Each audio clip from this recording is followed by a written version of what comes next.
সকালে টিফিনে যাই বানাতে যাই না কেন 15 মিনিটের মধ্যে কিছুই হয়ে ওঠে না। তাই মা প্রায় অনেক দিনই রুটি করে দেয় রাতে।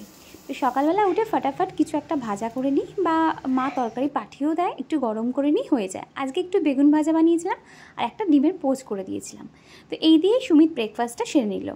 অ্যাকচুয়ালি ওর সে 8টার সময় খেয়ে নেয়, তো ওই সময় ওরও খুব একটা বেশি কিছু খেতে ভালো লাগে না, তাই হালকা খাবারই ঠিক আছে। তারপরে ও বেরোনোর পরেই সব ঘরদোর গুছিয়ে নিলাম। একটু তাড়াহুড়ো করছি, কারণ হলো আজকে আমার বেরোনোর আছে। তো এই দিনগুলো, যে দিনগুলো আমার বেরোনোর থাকে, ও বেরিয়ে যাওয়ার সাথে সাথেই আর বসি না। অন্য দিনগুলো কিন্তু ল্যাদ খেয়ে ঘুমিয়ে কাটাই, ও বেরোনোর পর আবার একটু শুয়ে পড়ি, কিন্তু এই দিনটা সুযোগ থাকে না। তারপরে স্নান করলাম, স্নান করে নিয়ে ঠাকুরের পুজো সারলাম, তারপরে বসে গেলাম খেতে। তার আগে ভাতও বসিয়েছিলাম নিজের জন্য, কারণ যেদিনই বেরোই না কেন আমি সকালে সেদ্ধ ভাত খেয়ে বেরোই। যাই হোক না কেন, তরকারি থাকুক আর না থাকুক, সেদ্ধ ভাত খেতে আমার দারুণ লাগে। তার সাথে কিন্তু একটু ডিম সেদ্ধ বা ডিমের অমলেটটা চাই। তাই ডিমের অমলেটই বানাচ্ছিলাম নিজের জন্য। আমার প্রতিদিন প্রায় 2 থেকে 3টে ডিম খাওয়া হয়েই যায়, আর কিছু বাদ গেলেও ডিমটা আমার তালিকা থেকে বাদ যায় না। এতটা ভালোবাসি বলতে পারো। আর কি জানি, এই খাবারটা আমার হয়েও যায়, আমি বাদ দেবো মনে করলেও বাদ দিতে পারি না।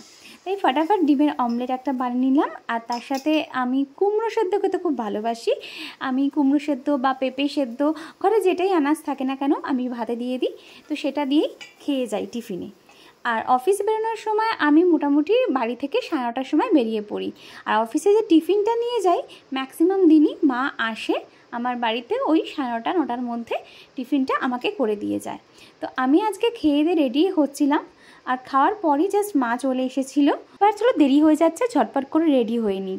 খাওয়া দাওয়ার পর্ব শেষ, এবার রেডি হওয়ার পালা। চলো গেট রেডি উইথ মি একটা ছোট্ট করে শেয়ার করে দিই।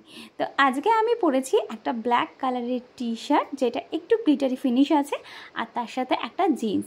অনেকটা দূরে যাই, তাই বেশি কিছু সাজগোজের কোনো ব্যাপারই নেই, কারণ সব ঘেটে ঘা হয়ে যাবে। সানস্ক্রিনটা মাখতে গিয়ে কতটা পড়ে গেল দেখো, একটুখানি সানস্ক্রিন ইউজ করলাম, এটাই রোজ করি। আর ব্যাস, আমার সাজ কমপ্লিট। একটু পারফিউম বেশি করে ইউজ করলাম, না হলে আমার পাশে কেউ আসবে না, তাই না? ওটা কিন্তু আগে ইউজ করতে হয়। তো চলো, আমি রেডি হয়ে গেছি, মুখে একটুখানি কম্প্যাক্ট ইউজ করে নিয়েছি, সেটা ভিডিওর আড়ালে। আর এই লিপ লাইনারটা আমার খুব পছন্দের, লিপ লাইনারটা দিয়ে ছোটো একটু লিপস্টিক দিয়ে